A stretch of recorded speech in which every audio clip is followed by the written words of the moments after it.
तिथून गाडी बँकेत आली. 2:30 वाजले होते. बँकेत येत तो कॅशियर आणि अर्जुन मॅनेजरच्या कॅबिनमध्ये आले आणि सगळा प्रकार ऐकून मॅनेजरने आता अगदी हाजी हाजी करायला सुरुवात केली. कॅश डिपॉझिट झाली आणि अर्जुन आता जवळ असलेले 50,000 पूर्ण उडवणार होता. एक कॅब पकडून आता तो सरळ एका मोठ्या महागड्या बारमध्ये आला. 4 वाजले होते. त्या महागड्या बारमध्ये आज त्याने महागडी दारू प्यायली. खूप आनंद झालेला, पण आज जे घबाड मिळालं त्याबद्दल त्याने कोणालाच काहीही सांगितलं नाही. त्याच्या घरी ना आणखी कुठे. पण एक विचार त्याला स्वस्थ बसू देत नव्हता. त्या मुलाचा जो बळी गेला त्यानंतरही इतके पैसे मिळणं याचं काही घेणं देणं तर नसेल. आणि मग जर तसं असेल तर पुढचा बळी दिल्यावर तर मग याहीपेक्षा मोठं घबाडं मला मिळेल. पण मी कोणाची हत्या नाही करू शकत. असो, जेव्हा जे व्हायची तेव्हा ते होणार. अर्जुनने विचार बाजूला सारून आता नशेचा आस्वाद घ्यायला सुरुवात केली. बिल पे करून तो रात्री 9ला पुन्हा त्याच्या चाळीतल्या घरी आला. आज तारीख 23 जून होती. दारूच्या नशेत त्याला लगेच झोप लागली. तो खूप गाढ रात्री 3च्या सुमारास खिडकीतून तेज पिशाच खिडकीच्या मार्गे भिंतीवर सरपटत आलं. ते खोलीच्या जमिनीवर आलं आणि जमिनीवर नाक फिरवत ते आता खोलीच्या कानाकोपऱ्यात वास घेत फिरू लागलं. अर्जुन मात्र शांत झोपला होता. ते आता वास घेत घेत अर्जुनच्या डोक्याशी आलं.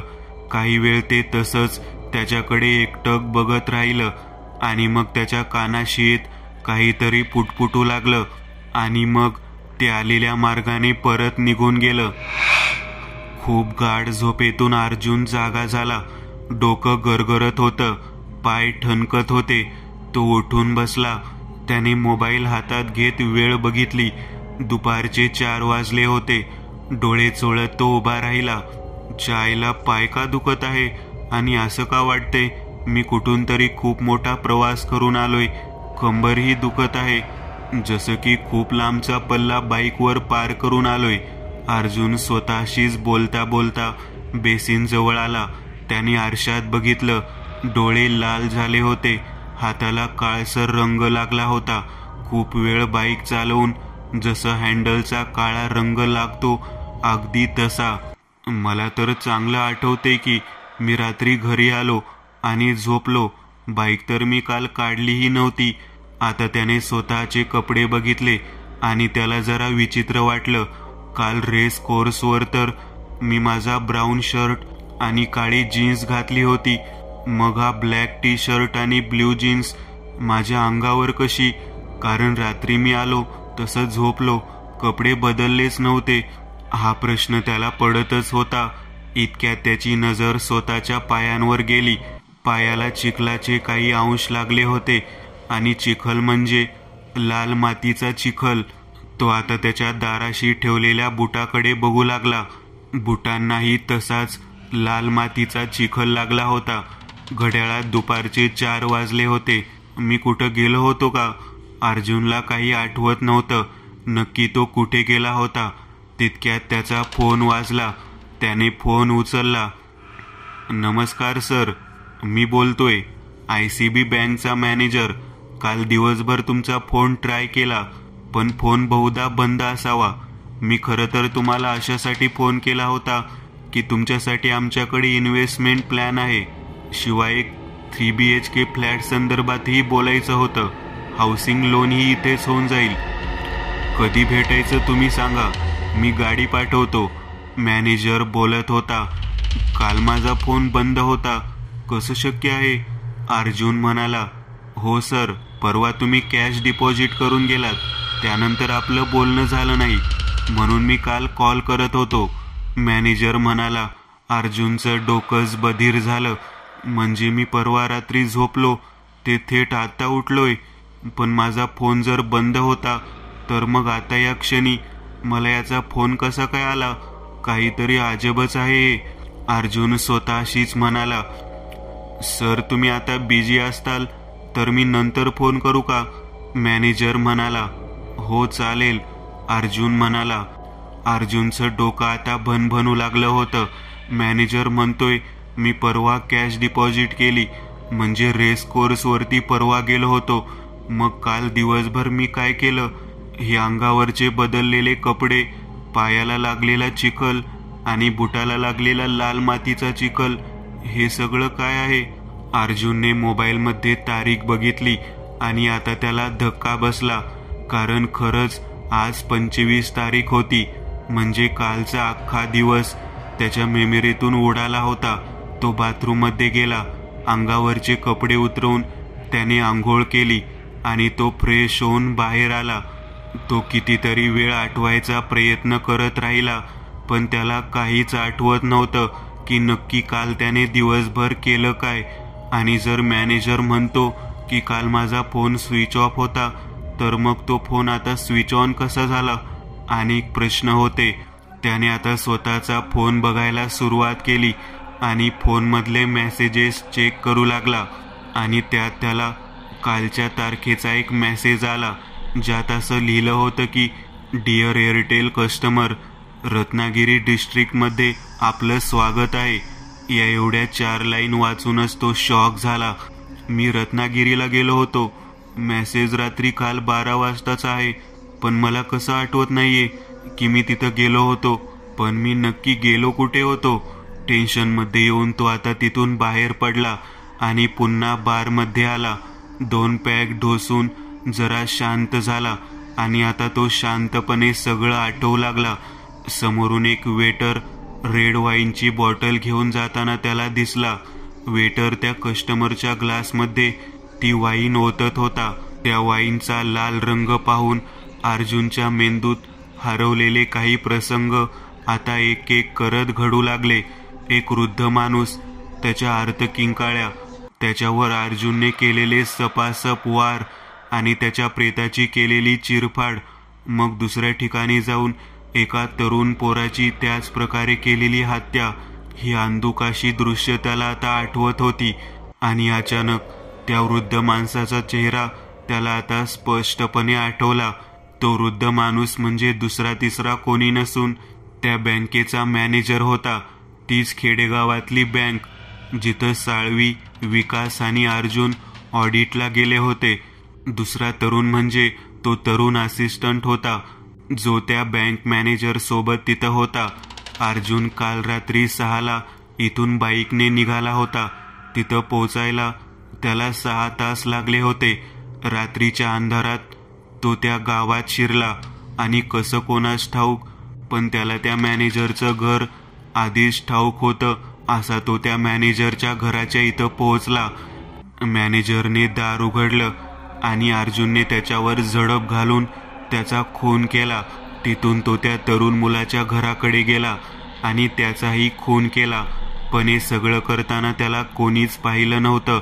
हे नवलच होतं. तिथून तो तसाच बाईकने 7 वाजता पुन्हा शहरात आला. अर्जुनचं डोकं सुन्न झालं होतं. मला त्याचं घर कसं समजलं? मी इतकं सगळं कसं करू शकतो? या प्रश्नांची उत्तरं त्याच्याचकडे नव्हती. अर्जुन सुन्न झालेला. दारू तर उतरलीच होती, पण मन भीतीने गारठून गेलं होतं. आपल्या हातून अनाहूतपणे 2 हत्या घडवून आणल्या गेल्या होत्या. हा विचारच त्याला अपराधी असल्याची भावना जाणवून देऊन अस्वस्थ करत होता. यावर पुन्हा तो दारूच पिऊन ते विसरायचा प्रयत्न करू लागला. आज पुन्हा तो नशेत तर होऊन कॅबने घरी आला आणि आल्या आल्या झोपला. गावात दहशत पसरलेली होती.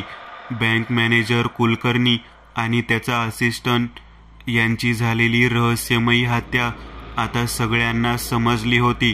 कुलकर्णी यांची पत्नी काही दिवसांसाठी माहेरी गेली होती मुलांसोबत, त्यामुळे ते घरी गेले. 10 दिवस एकटेच राहत होते. तर त्यांचा असिस्टंट तसाही एकटाच राहत होता. पण याही हत्या नक्की केली कोणी आणि का? कारण या दोघांची तशीही कोणाची दुश्मनी नव्हती. पोलीस तिथे दोघांच्या घराची तपासणी करत होते आणि तितक्यात मुख्य इन्स्पेक्टर तिथं गाडीतून उतरला.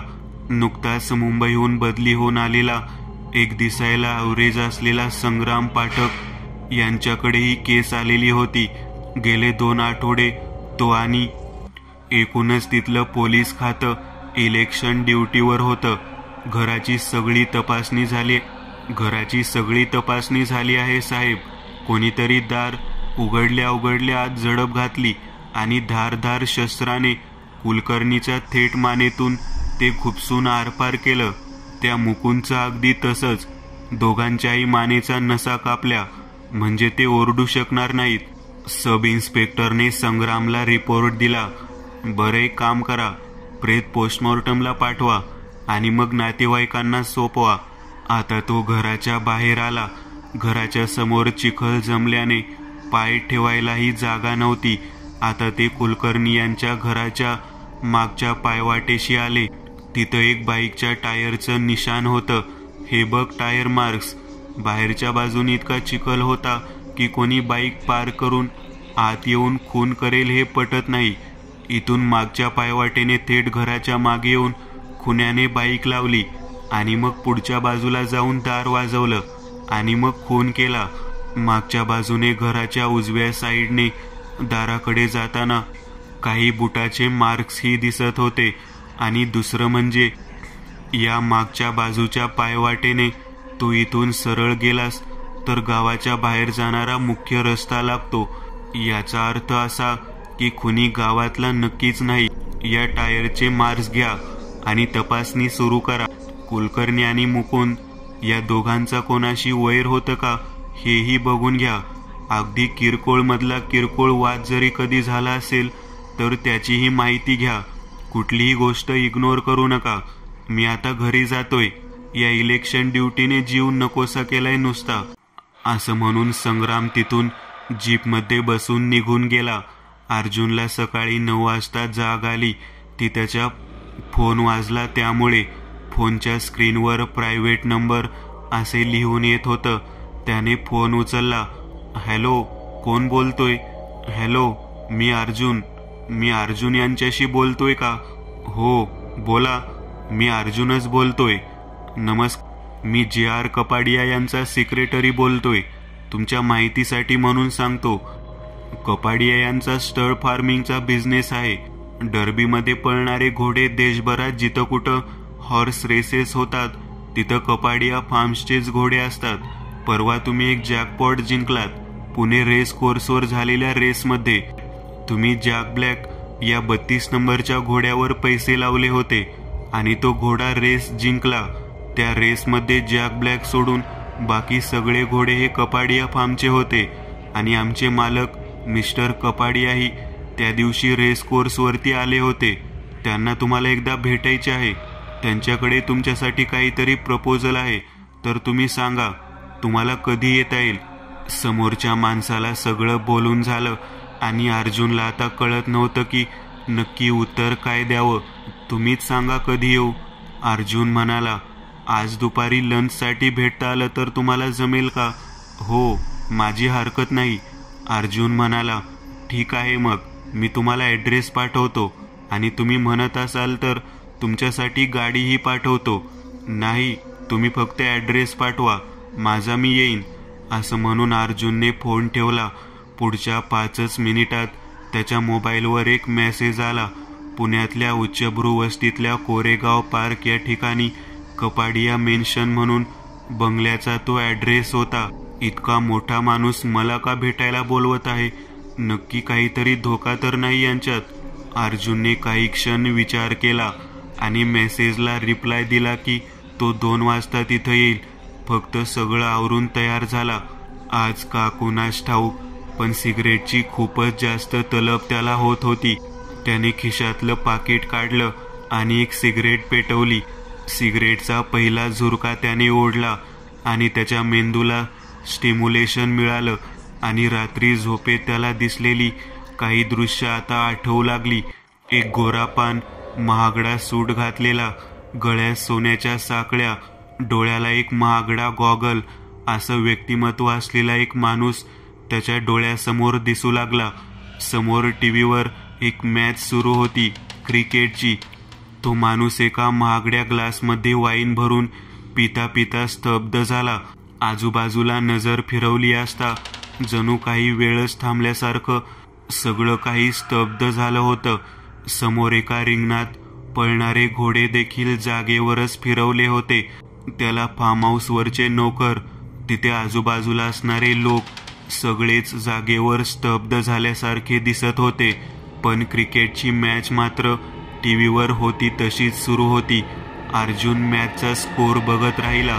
पुढच्या 6 चेंडूमध्ये काय काय झालं हे त्याने बघितलं आणि 6 चेंडूचे ते षटक संपताच सगळं काही पुन्हा सुरळीत सुरू झालं. तो माणूस काहीतरी बोलत होता, पण फक्त तोंड हालत होतं. बाकी कसलाच आवाज येत नव्हता. त्याने मोबाईल उचलून कोणाला तरी फोन लावला आणि फोन ठेवला. अर्जुनने टीव्हीकडे बघितलं आणि काही वेळापूर्वी मॅचमध्ये टाकलं गेलेलं शतक पुन्हा एकदा टीव्हीवर दिसू लागलं. काही वेळात पुन्हा एकदा त्या माणसाचा फोन वाजल्यासारखं झालं आणि त्या माणसाने फोन उचलला. त्या चेहऱ्यावर एक वेगळंच हास्य आणि आनंद उमटला आणि त्याने अर्जुन समोर हात पुढे करत हस्त आंदोलन केलं. सिगरेट संपली होती आणि फिल्टरचा चटका त्याच्या बोटाला लागला आणि अर्जुन भानावर आला. त्याला स्वप्नाचा अर्थ काही अंशी उमगला होता, पण बऱ्याच गोष्टी त्याला अजूनही समजलेल्या नव्हत्या. दुपारचा 1 वाजला होता. अर्जुन तयार झाला आणि बाईकने कोरेगाव पार्कच्या त्या पेंट हाऊसच्या ॲड्रेसवर निघाला. त्याच्या सध्या राहत असलेल्या घरापासून ते अर्ध्या तासाच्या अंतरावर होतं. 1:45ला तो त्या पेंट हाऊस समोर येऊन पोहोचला. तो एरिया म्हणजे खरं सांगायचं तर पुण्यातील सर्वोच्च श्रीमंत लोकांचा परिसर, जिथं बराच मोठा परिसर हा आलिशान अशा बंगल्यांनी वेढलेला. कपाडिया मेन्शन अशी पाटी बाहेर दिसत होती. बंगल्याच्या बाहेर जवळजवळ 4 ते 5 सफारी घातलेले सिक्युरिटी गार्ड्स उभे होते. संरक्षक भिंतीही जवळजवळ 5 ते 6 फूट उंचीची होती. अर्जुनने बाईक बंगल्याच्या समोर पार्क केली आणि तो मुख्य गेट जवळ आला. कपाडिया साहेबांना भेटायचं आहे, त्यांनी बोलावलं आहे, अर्जुन म्हणाला. तो सिक्युरिटी गेट जवळच्या फोन जवळ येत त्याने आत फोन केला. काहीतरी बोलून त्याने अर्जुनला आत जायची परवानगी दिली. त्याआधी मेटल डिटेक्टरने त्याची तपासणी केली. अर्जुन सोबत एक सिक्युरिटी गार्ड पुढे चालत होता. अर्जुन बंगल्याचं हिरवगार लॉन बघण्यात व्यस्त होता. हिरवगार लॉन, बाजूबाजूला मोठमोठी झाडे. बंगल्याच्या लॉनच्या बाजूला असलेल्या इटालियन मार्बलवरून एक एक पाऊल टाकत तो त्या कपाडियाचं वैभव बघत होता.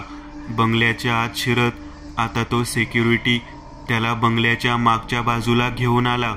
एक स्विमिंग पूल होता, ज्याच्या बाजूला एका आडव्या सोफ्यावर छत्रीखाली एक माणूस पाय पसरून सिगार ओढत बसला होता. बाजूला एक सूट बूट मधला माणूस उभा होता. त्याचं बोलणं सुरू होतं. सिक्युरिटीने अर्जुनला थांबायला सांगितलं आणि तो चालत त्या दोघांच्या जवळ आला. त्याचं बोलणं ऐकून तो पुन्हा अर्जुन जवळ आला आणि त्याला घेऊन आता त्या बंगल्याच्या आतून बंगल्याच्या दुसऱ्या बाजूला आला. तुम्ही इथं बसा, साहेब येत आहेत, सिक्युरिटी गार्ड म्हणाला. समोर एक गोल असं रिंगण दिसत होतं, ज्यात काही घोडे बांधलेले दिसत होते. टेबलवर काही मॅगझिन ठेवलेली आणि बाजूच्या भिंतीवर एक मोठा टीव्ही सुरू होता, जिथं मॅच लागलेली होती. आज भारत आणि न्यूझीलंडची 2020 मॅच होती. अर्जुनला आता आठवलं की मगाशी घरी त्याला अगदी हीच दृश्य दिसलेली होती. अर्जुन 5 ते 10 मिनिट तिथंच वाट बघत बसला. आतमधून एक माणूस बाहेर आला. अंगावर एक महागडा सूट होता, डोळ्याला एक आलिशान गॉगल, अंगावरती सोन्याच्या काही चेन्स आणि हातात अंगठ्या. हातात एक रोलेक्सचं महागडं घड्याळ. वय 50 ते 55च्या आसपास. दिसायला गोरापान आणि सदृढ शरीरयष्टी. त्याला पाहून अर्जुन उभा राहिला. Hello young man, hello, please sit down, make your self comfortable. त्याने खूप दिलखुलास पद्धतीने स्वागत केलं. अर्जुन बसला आणि तो माणूसही बसला. पहिलं तर सांगतो, घेणार काय, वाईन चालेल का, त्याने विचारलं. हो सर, चालेल की, अर्जुन म्हणाला. बाजूला उभ्या असलेल्या माणसाने लगेचच एक रेड वाईनची बॉटल आणल्याने 2 ग्लास भरली. चिअर्स म्हणून दोघांनी एक एक घोट घेतला आणि ग्लास खाली ठेवला. माझ्या सेक्रेटरीने सांगितलं असेल की मी कोण आहे वगैरे. सर्वात आधी तर कॉंग्रॅच्युलेशन्स. परवा तू जो जॅकपॉट जिंकलास ते म्हणजे खूपच अनपेक्षित होतं. जॅक ब्लॅक हा घोडा आजपर्यंत कुठली रेस जिंकला नाही, आणि पण परवाची तू एकच रेस जी जिंकला आहे ती एका रेसमुळे बऱ्याच लोकांचे दुकान बंद झालीत. डर्बी रेसच्या हिस्ट्रीमध्ये आजपर्यंत तुझ्या एवढा मोठा जॅकपॉट कधीच कोणी जिंकलेलं नाही. मला खरंच खूप वेळा वाटलं की कसं काय तू त्या घोड्यावर पैसे लावलेस. तुला काही भविष्य वगैरे कळतं का? कपाडिया म्हणाला. नाही सर, भविष्य वगैरे काही नाही. माझा त्या गोष्टींवर कधी विश्वास पण नव्हता. ही सगळी कॅल्क्युलेशनची कमाल आहे.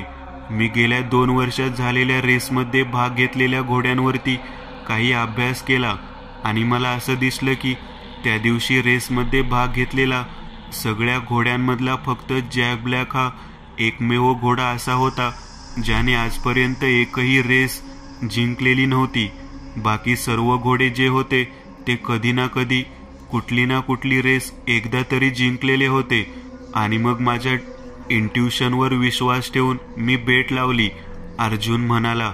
Wow, that's impressive. कपाडिया म्हणाला. तितक्यात त्याचा फोन वाजला आणि त्याने फोन उचलला. हॅलो, हा शकील, बोल. काय भाव चालू आहे आजच्या मॅचचा? न्यूझीलंडवर लावले माझे 50. Over ball to ball. मी बेटिंग करत नाही, माहिती आहे ना तुला. असं म्हणून त्याने फोन खाली ठेवला आणि वाईनचा ग्लास उचलला आणि अचानक तो होता त्या पोझिशनमध्येच स्तब्ध झाला.